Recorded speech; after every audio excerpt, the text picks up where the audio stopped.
कारण आयुष्यभर अशाच सगळ्या संघर्षाला तोंड देत मी जिल्ह्यात काम करत आलो. माझ्यासाठी काही फार नवीन अशातला का भाग नाही.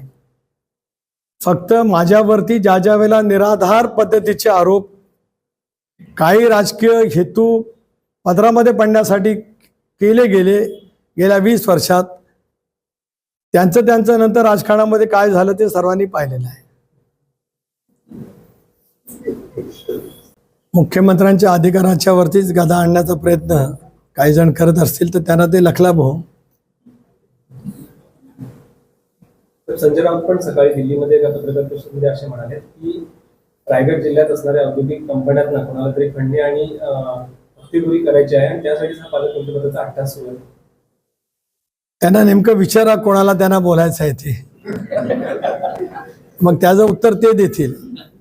मी त्याच्यामध्ये काहीतरी बोलून आणखीन तिसरं जे नाही माझ्या मनात ते माझ्या तोंडी नको यायला. त्याच्या राऊत साहेब आणि ते त्यांना जे अभिप्रेत असतील ते त्यांनी एकमेकांचं बघावं.